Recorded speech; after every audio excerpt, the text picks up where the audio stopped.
Hello everybody. In today's video, I want to start a discussion about the tools that Go makes available to control the flow of execution in our applications.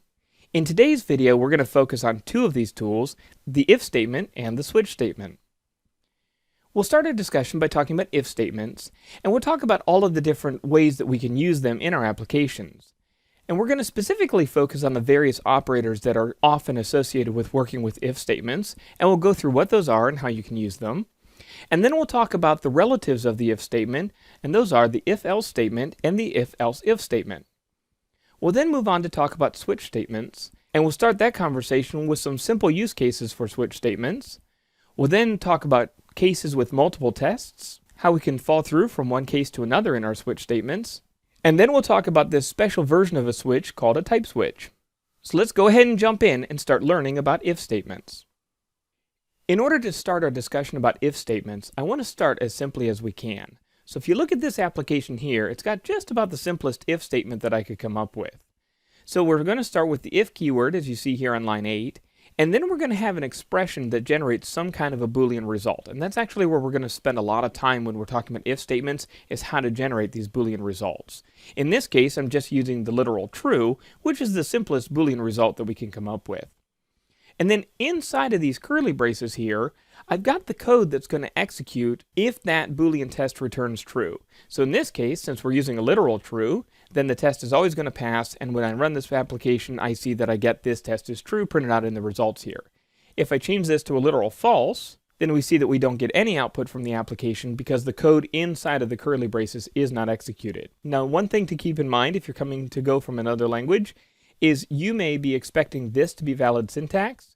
Well, if we try and run this, we actually are going to get a syntax error because one of the design decisions that was made with Go is that you are never allowed to have a single line block evaluate as the result of an if statement. So you always have to use curly braces even if you only have one line to execute. Now this style of if statement has the Boolean test right here, and that's the only thing after the if clause. There's actually another style that's very commonly used in the Go language, and that's what I would call the initializer syntax. So as you see here on line 17, we've got a call into a map that's pulling out the value from a map and is pulling out the OK variable. And then notice I've got this semicolon and then the Boolean result listed here. So this part here, this first part of the if statement, is the initializer. So the initializer allows us to run a statement and generate some information that's going to set us up to work within the if block. So in this case, I'm generating a Boolean result by interrogating the map, and then I'm using that as the test to see if the code inside the if block should execute or not.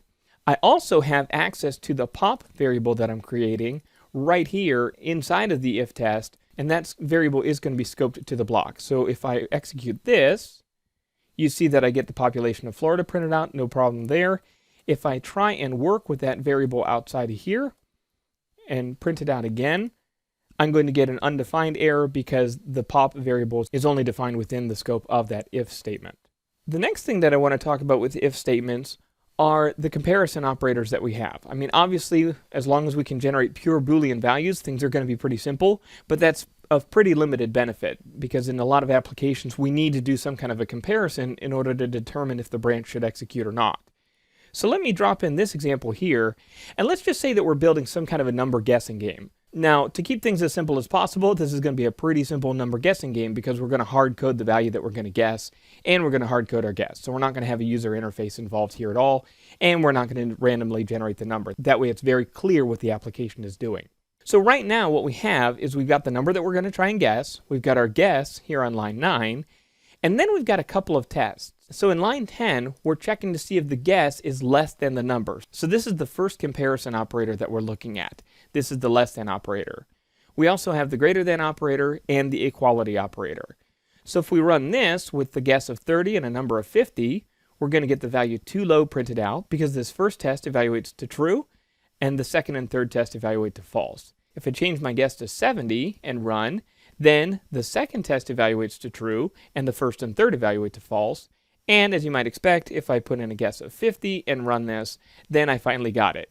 So this is the basics of a number guessing game. All you need to do is wrap this in loops, which we'll talk about in a future video, and add a little bit of a user interface, and you've got your first game written in the Go language. Now there are some other operators that we have available, and it's a little hard to justify getting them into this example, so I'm just going to go ahead and dump them here, and then we can take a look at them. So this first test is called the less than or equal operator, so it's going to check to see if number is less than or equal to guess. The second is the greater than or equal to operator, and the third is the not equal operator. So if I go ahead and run this, you see that we are less than or equal to because we're exactly on the number. We are also greater than or equal to, and we fail the not equal to test. So we get true, true, false printed here. If we go with 30 again, we're going to get false, true, true. And if we go with 70, we're going to get true, false, true. So these are the 6 different comparison operators that you're typically going to use in your applications. And these work with all numeric types. They don't, however, work with things like string types. So if you're going to work with string types, typically what you're going to work with is the equality operator or the not equality operator. And that goes for any kind of reference type as well. Now the next thing that I want to do in this example is add in some kind of simple validation. So if you imagine that we've got some kind of a simple user interface where the user is asked to enter a number on the keyboard, and then we're going to use that as our guess, then we're going to need some way to validate that number to make sure that, for example, they don't enter -5. So to do that, we can add another logical test, but we can also combine multiple tests together using what are called logical operators. So let me drop this code in here, and you can see our first logical operator. So this code here is conducting 2 tests. It's checking to see if the guess is less than 1 or if the guess is greater than 100. And if it is, then we're going to print out a message here. We can also put a guard around our actual game code, checking to see if the guess is greater than or equal to 1, and this is the AND operator, less than or equal to 100. So this first test case is going to execute if the guess is out of range. So if we enter -5, for example, then we're going to run this, and we see that the guess must be within 1 and 100. If we enter a number that's within range, then everything executes like we expect it to, and this code on line 11 doesn't execute. So this first operator here is called the OR operator, and this is checking to see if the test on the left is true or the test on the right is true.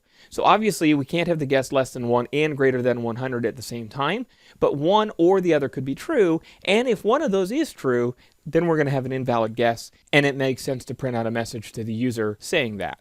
This other operator that we see here is called the AND operator, and it evaluates to true if both the test on the left and the test on the right evaluate to true. So if we had a guess, for example, of 105, then this code is going to evaluate to true because it is greater than or equal to 1, but this code is not because 105 is not less than or equal to 100. So with an AND test, both cases have to be true, unlike an OR test where only one of the two has to be true. So a guess of 105 is going to print out our error message, and it is not going to execute the code within this if statement here.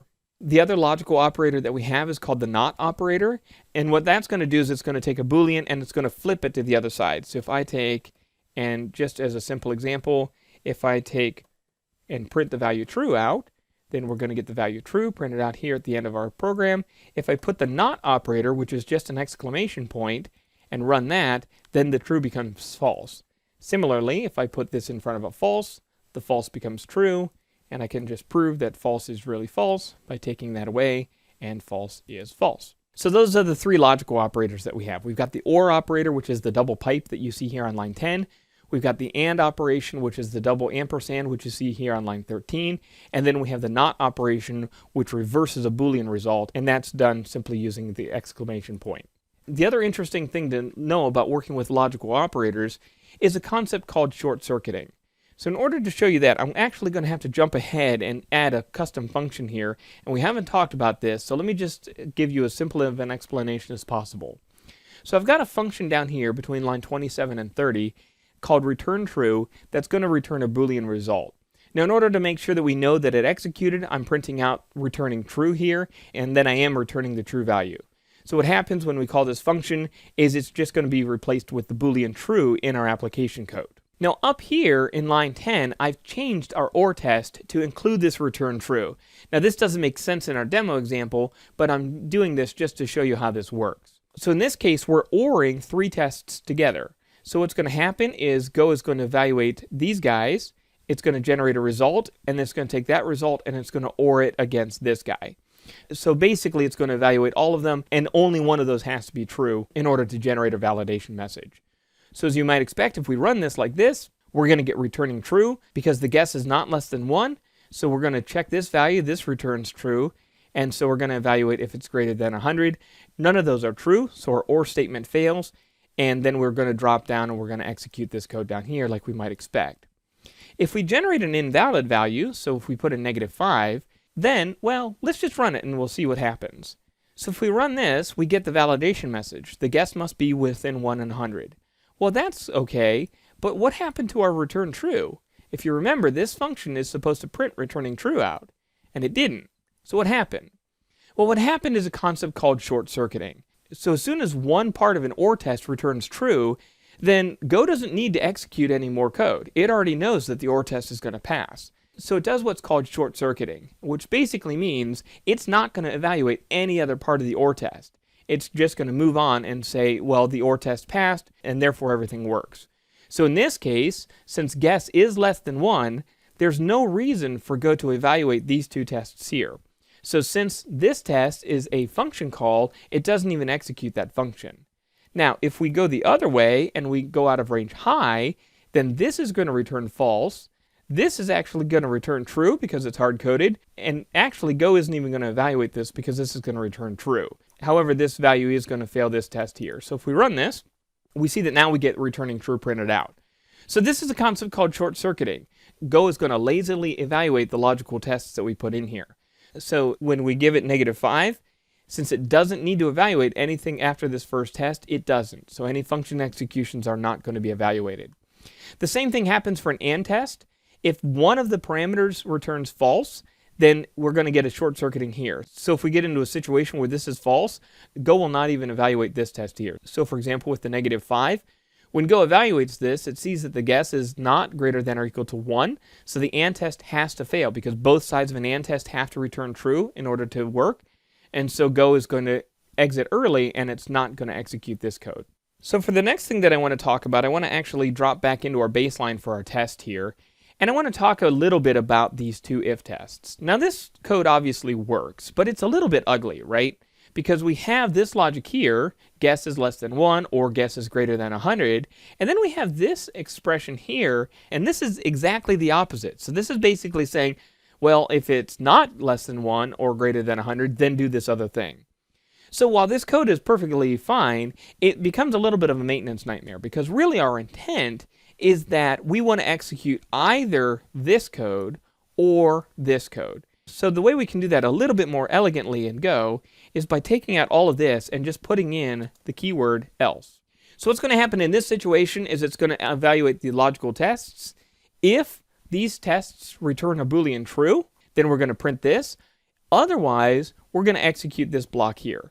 So in this case, if we run this, we see that we get the value too low, and our logical tests down here on line 21 execute. If we put in the value -5, however, then we get the same behavior that we had before, but our code is a lot cleaner and a lot more clear as to our intent. Now related to that is the situation where we have multiple tests that we want to chain together. So let me paste in another permutation of our little game. And in this case, I've actually split out the validation logic. So I want to check if it's less than 1, I want to print out one message. If it's greater than 100, I want to print out another message. Otherwise, I've got a valid value. And to do that, I'm using this else if clause. So basically what this is doing is it's taking an if test, and then it's chaining on another if test if this fails. And so what Go is going to do is the first logical test that passes is going to be executed. Otherwise, it's going to drop down to the else clause. So with the guess of 30, we would expect our else clause to fire. So if we run, we see that in fact it does. If we put in a value of -5, then we would expect this first statement to run, and it does. And if we put in a value that's too high, then we see that we get the second validation message printed out. And those are the three different ways that we have to create if statements. So we've got the simple if statement that's just if, and if that evaluates to true, then the statements inside of the curly braces are going to execute. We've got if else, so we're either going to execute the first set of code or the second set of code. And then we have the if else if, which we can chain together with else in order to have very complicated branching so that we can have multiple code paths execute depending on how our logical tests execute. Now one thing to keep in mind is through these examples we've never been able to have more than one code path execute.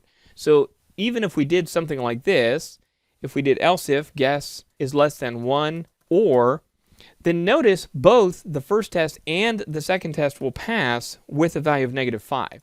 However, Go is only going to execute the first branch that has a succeeding test. So we get the result, the guess must be greater than 1, because this test passed, and so this test wasn't even evaluated. Go immediately went in and executed this branch of code and ignored all of the rest of our if statements.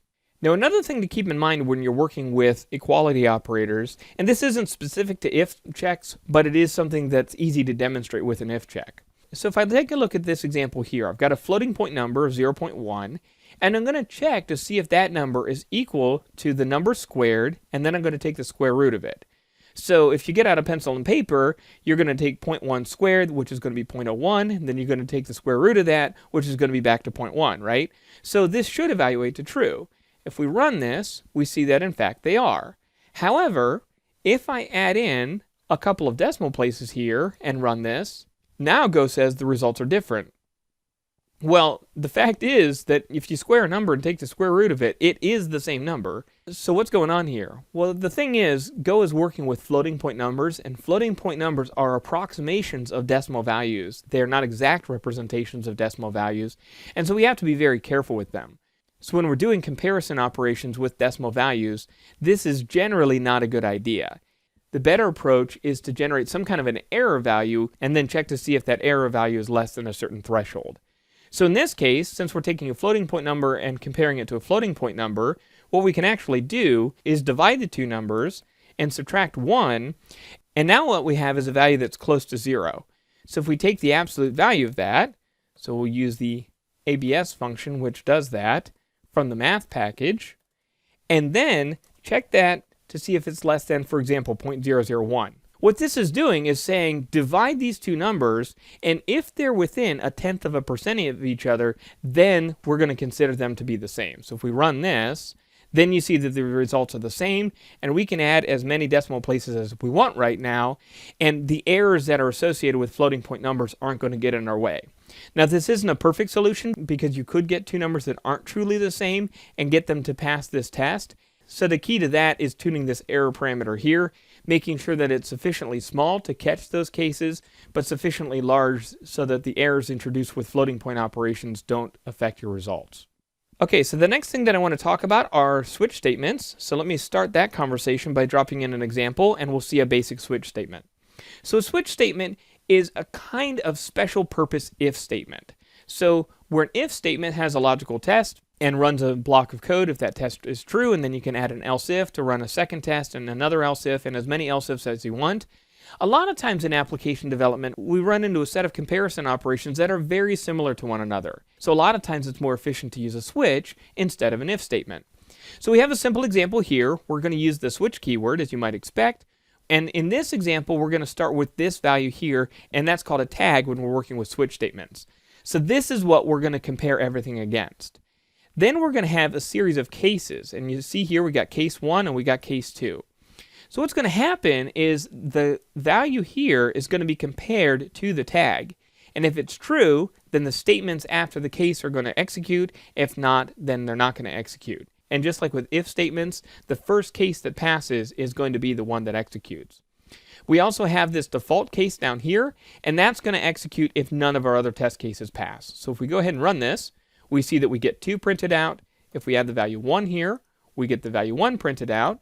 And if we have 3, then we get the default case printed out. So it's a very simple way to compare one variable to multiple possible values for that variable. Now, in a lot of languages, if you want to compare against a range, then you'd have to do something like this. You'd have case 2, you'd have case 3, and then we use what's called falling through in order to compare multiple cases together. Well, we don't actually have falling through as a default behavior in Go, but what we do have to make up for that is the ability to have multiple tests in a single case. So if I extend this example out here, and I say that this is going to test 1, 5, and 10, and this is going to test 2, 4, and 6, then I'm going to say this is going to print out 1, 5, or 10, and this will print 2, 4, or 6. And then I put in the value 5, and let's just change this message to, this is going to say another number. Okay, so if I run this, then I get the first case is going to pass because I matched this second test. So this is going to execute if I have the value 1, 5, or 10. So I can also get into that same case by passing in the value of 1. If I pass in the value of 4, then like you might expect, I'm going to have the second case evaluate. And naturally, if I pass in an unknown number, then I'm going to have the default case execute just like I had before with a single test. Now, one thing we have to be aware of is the test cases do have to be unique. So if I try and run this, where I'm going to have 5 in the first case and in the second case, that's actually a syntax error because you can't have overlapping cases when you're using this syntax. Now, just like with if statements, we don't have to have a simple tag here. In our switch, we can use an initializer, just like you're seeing here. Now, in this case, the initializer doesn't have to generate a Boolean result because we're not doing a Boolean test in our switch statement up here. The Boolean test is comparing the second parameter in the switch statement to our cases. So in this case, we're just going to initialize that value. So I'm doing some simple math here. I is set equal to 2 plus 3, so obviously that's going to be 5. Then I've got the semicolon and the tag that we're going to be testing against. So as you might expect, when I run this, the first case executes because 2 plus 3 is 5. 5 is matched by the first case, and so we get this statement printed out. Now, another syntax that we have available to us in switch statements is a tagless syntax. So both of the styles that we've been talking about, we've always had a value that we're comparing to our test cases. Well, there's actually another syntax, this tagless syntax, and this is arguably more powerful than the tag syntax, although it is a little bit more verbose. So in this case, on line 8, I'm establishing a variable, which is going to come from some other logic in my application. And then I've got the switch statement that's standing all alone and immediately opening a curly brace. So notice I don't have a tag here. However, in my case statements, now I've got full comparison operations. And I can use the comparison operators, I can use the logical operators. So in this case, the cases are standing in for the logical tests that we have in our if statements. They're doing exactly the same job. So in our first case, I'm checking if I is less than or equal to 10. And if it is, then I'm going to print that out. And then in our second case, I'm going to check if I is less than or equal to 20.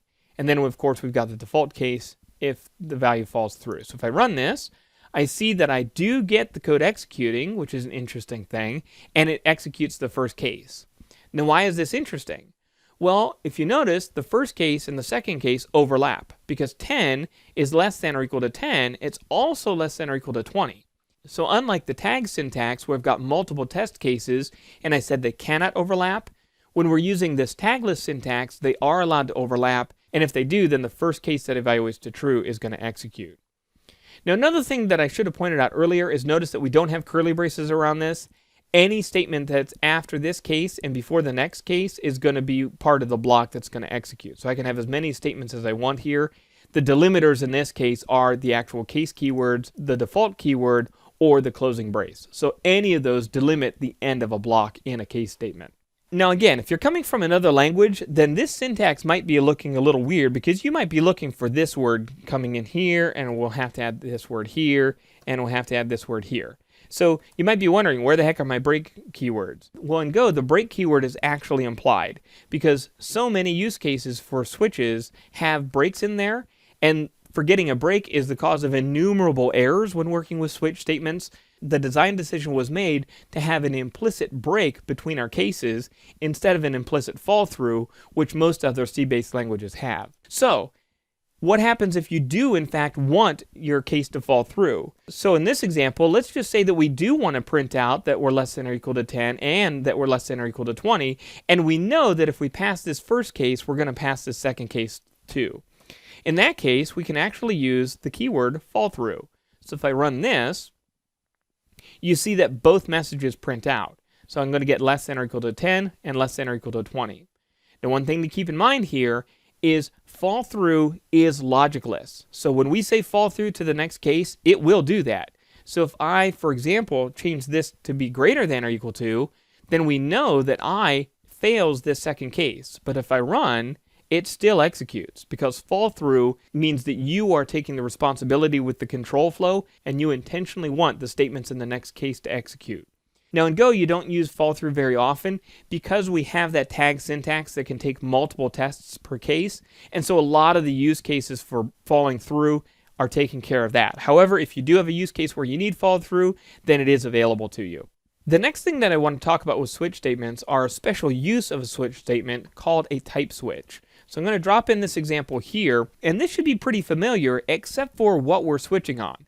So notice that we are switching on a tag, but the tag variable is typed to type interface, which can take any type of data that we have in a Go application. So the interface type can be assigned to an integer like we're seeing here. We can assign it to a string, to a boolean, to a function, to a struct, to a collection. Anything we want to assign to an interface is going to be permissible. So then in Go, we can use this syntax here. So we can put in the dot operator, and after that put in parens with the word type in the middle. And what that's going to do is tell Go to pull the actual underlying type of that interface and use that for whatever we're doing next. Now, you don't just use that for type switching, but this is a common use case for it. So in this case, I'm going to assign the variable I the value 1, which as we know is going to type I to be an integer. And then I can actually use Go types as the cases. Because this is going to return a type, then I can use those type keywords here as my cases. So if I run this, knowing that 1 is an integer, I should not be surprised when I see the first case passes and the other two are ignored. If I add a decimal point 0 here, then that's going to turn this into a floating point 64, and we see that Go recognizes that. Similarly, if I put 1 in a string here, then we're going to see that Go understands that. And I can even make, for example, an array, and we don't need to initialize any values here, but if we see that, then Go recognizes that as another type. And if I want to have a case to catch that, then I can actually have a case for arrays of 3 integers, and then I can print that out. Now if I run, we see that it recognized that. And this is different than 2. So if I use a 2-element array, please be aware that those are different types. Arrays are not equivalent to every other array. You have to have the same data type and the same array size in order for them to be evaluated as the same type. Okay, the last thing that I want to talk about, I can illustrate with this example here. Now in this example, we're extending on the previous one with type switches, and notice that I've got these two print statements here on line 11 and line 12. So if I run this, I see that I is an integer, and this will print 2. Well, in some situations, you might need to leave a case early. So maybe inside of the case, you're executing some kind of a logical test, and you find out that there is some logic in the case that you don't want to execute in certain situations. Well, if you want to do that, you can actually exit out of the switch statement early by using the break keyword. So if I add that and run, then I have a way to break out of the switch early, and I'm not going to execute any code below that break statement. So you could wrap this in a logical test to determine if you've got a validation error, for example, on some incoming data. You might not want to save that data to the database, and then you can use this break keyword in order to short circuit that save operation. Okay, so that pretty much wraps up what I have to talk about with if and switch statements. Let's go into a summary and review what we've talked about. In this video, we started our discussion about the different control flow tools that we have available to use in our Go applications. And we started out by talking about the very basic if statements and how we can use a Boolean variable to determine if a block of statements will execute or not. We then talked about the initializer syntax and how that allows us to execute a statement that's going to set up variables that we can use to run our test against, as well as use within the statements of our if tests. We then talked about the comparison operators, and we talked about how there are 6 of them. We've got less than, greater than, less than or equal to, and greater than or equal to work with primarily the numeric types, as well as the double equals operator and the not equals operator that are available to be used more generally. We talked about the logical operators, the AND operator, the OR operator, and the NOT operator that allow us to chain together Boolean operations as well as reverse the result of a Boolean operation in the case of that NOT operator. We talked about short circuiting and how when you're chaining together tests with an OR operation, for example, if any one of those logical tests evaluates to true, then the remaining tests are not executed. So any side effects or any functional operations that might occur with those are not going to be executed. Similarly, with an AND test, the first part of an AND test to return a false result is going to halt the execution of that AND test. So any side effects you might be relying on afterward are not going to occur.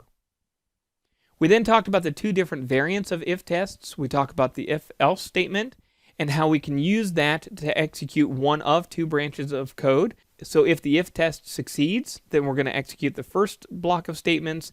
Otherwise, we're going to execute the second block of statements. Related to that is the if-else if statement.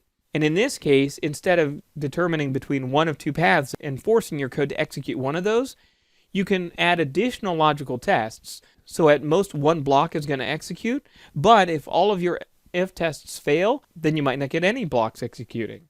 And finally, I took a minute to talk about equality operations, especially when working with floating point numbers, and how equality and floats don't really get along that well. So if you do need to do some kind of an equality operation with floating point numbers, then you're going to want to turn that into some kind of a comparison operation against an error function.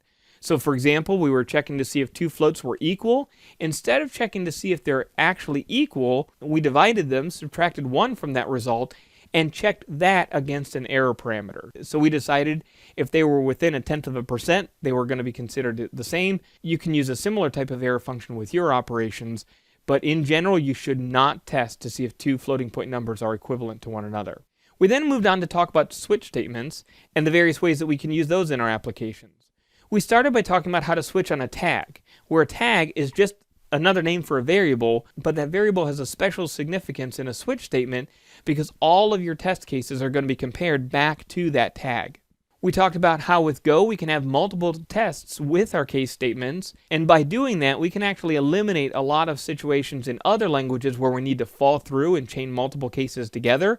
Well, in Go, we can just add those multiple tests in the same case and eliminate the need to do that falling through. We also do have initializers available with switch statements, but instead of the initializer generally generating a Boolean, as we do with an if statement, the initializer is going to generate the tag that's going to be used for the comparisons in our cases. We talked about switches with no tags, and how it adds a lot of flexibility to the switch statement, but it is a little bit more verbose syntax. So instead of the cases being compared for equivalency with the tag, we're going to actually put in the comparison operation ourselves, so we can use more than just equivalency testing. We can check less than or equal to, or any other comparison function, including chaining comparisons together by using logical operators. We talked about how we have the fallthrough keyword available in switches, and how that replaces the break keyword in many languages. So where many languages have implicit fallthrough and explicit breaking, in Go we flip it around. So we have implicit breaks, but if you do need one case to fall through to the next, then you can use this fallthrough keyword.